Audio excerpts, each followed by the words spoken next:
يستطع حل أبسط المشاكل. مجلسنا اليوم لم يستطع أن يحمل ساكنته من أدخنة مطرح لا يتلائم والشروط البيئية الدولية. أتساءل ما دور ممثلة الوزارة التي كانت في أحد دورات المجلس تتبجح بمعايير دولية ومطرح مراقب؟ أتساءل أين تزنيت؟ أين برلمانيو تزنيت؟ أين ممثلون؟ أينكم؟ لا نجدكم معنا. أتساءل كما تتساءلون جميعا، أليس لنا الحق؟ أليس لنا الحق في الحياة في ظروف تستجيب لكل الحقوق الإنسانية الدولية؟ أليس لنا الحق؟ أليس لأبنائنا أن يعيشوا بصحة في أمان، أن يعيشوا في أمن بيئي وسلامة بيئية؟ أليس لنا جميعا الحق في أن يكون لنا ممثلون يتحدثون ويترافعون عنا؟ أليس لنا الحق في ذلك؟ أتساءل اليوم والواقع المرير، آليتنا ماليتنا العامة تهدر تحرق في مطرح جماعي غير مراقب وغير بيئي. كيف لنا اليوم أن نصمت؟ أدعو جميع ساكنة تزنيت للوقوف يدا واحدة من أجل أن نوقف هذا الوضع الذي ليس بوضع سوي. إنها جريمة بيئية، جريمة ضد حقنا في العيش، حقنا وحقكم جميعا في بيئة ملائمة. تحية المجد والخلود لساكنة تزنيت التي جاءت اليوم لهذه الوقفة للمطالبة بحقهم. تحياتي لكم أيها الرفاق. عليك بنتي فرض عليك مادام انه باين لنا مثل هذه الإجاجية الأولية، لأن إلا ما تبعوها أشكال أخرى نضالية فهي ما غاديش توصل للهدف ديالها اللي تنأكد عليه باسمي شخصيا. وانا ساكنه في تزنيت من 2011 10 سنوات الان، وحنا تنجدروا مع المجلس هاد الهضره وهاد الكلام ديال المطرح الجديد، المطرح العصري، المطرح اللي تيتبع المعايير الدوليه، واللي حضرنا في الايام البيئيه الشروحات المستفيضه على هذا المطرح وعلى الجوده ديالو. وللاسف تنسمعوا انه يروج في الكواليس انه سيتم او قد يتم اقبار هذا المشروع الطموح. إذا كنا احنا كمغاربة في القرن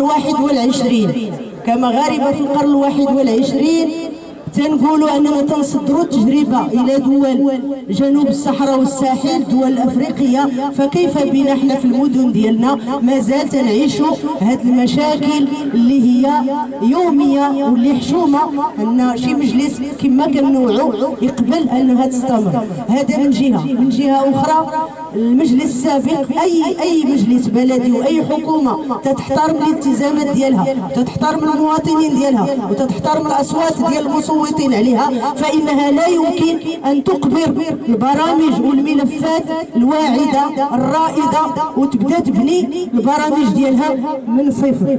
أي حكومة في العالم وأي مجلس في العالم محكم بأنه يتبع ما بناه مجلس سابق.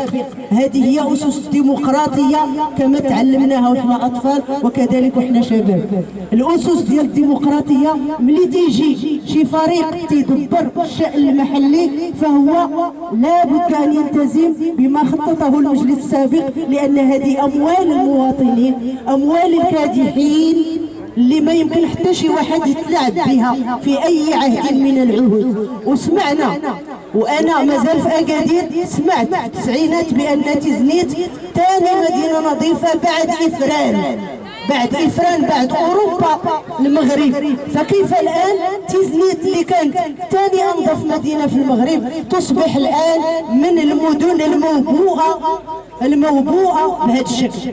تزنيت يا جوهرة خرجوا عليك الشفارة، تزنيت يا جوهرة خرجوا عليك الشفارة، تزنيت يا جوهرة خرجوا عليك الشفارة، تزنيت يا جوهرة وخرجوا عليك الشفارة. إذا والآن احنا مقبلين على واحدة انتخابية قبل أن يتم مرة أخرى التناور على عقول أهل تيزنيت قبل أن يتم مرة أخرى التناور وإحاكة المناورات على عقول الساكنة. تنطلب من جميع هيئات المجتمع المدني أنهم يكونوا يد واحدة وتكتل واحد، وتبدأ الوقفات وتبدأ الأشكال ديال الدفاع على هذا المشروع وعلى هذا المطلب الأساسي. شكرا لكم وتحية.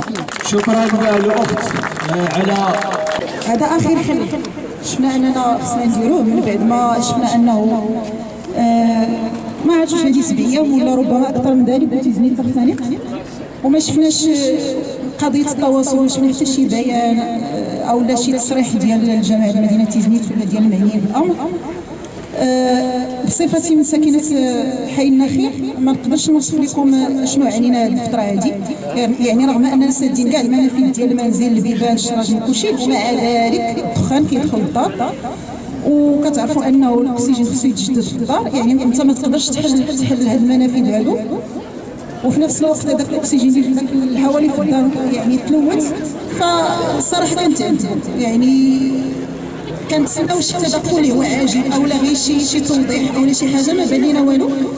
من هنا بدينا كنعبروا في الفيسبوك، ولكن كنشوفوا انه ما قدرش الغرض، لانه مازال ما تدارش شي حاجه اللي هي استعجاليه، او شفنا غير شي مبادره انه نطيحوا غير في اقل الاضرار. لان الساكنه ديال عين الزرقاء والنخيل بزاف اللي قراب، وكاينين الناس في وسط المدينه وصلهم الدخان، ما بالك احنا اللي قراب.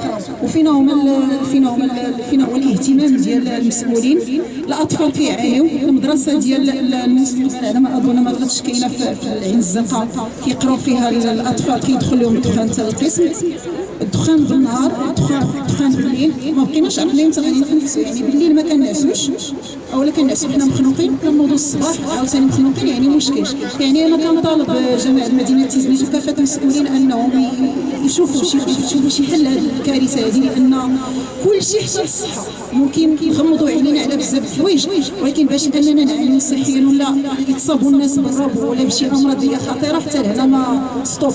وربما هذه اول مره كنخرج في احتجاجيه، لان كنشوف انه كساكنه وكجمعويين خصنا نهضوا اولا نعبروا على هذه الكارثه هذه، وخص كنشوف انه هذا المشكل ديال المطرح الجماعي خصو يتخذ كاولويه، هو الاول يتدار ليه الحل.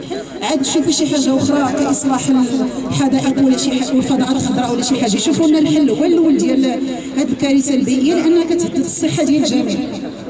فالكلمه ديالي هي هذه، هي ارتجاليه، ما كنسمع ولا نهضر، ولكن فقط كنتمنى انه نتحدوا جميعا. وبغيت نعطي واحد الملاحظه، حاولوا هذه الوقفه تبقى في السياق ديال الله يجازيكم بخير. حنا هنا من اجل الحديث على واحد الحاجه تخص المصلحه العامه، ما نبقاوش ندخلوا شي حوايج اخرين. المهم بلا ما نفصل، خليونا في المشكل اللي كيعانيو منه الساكنه.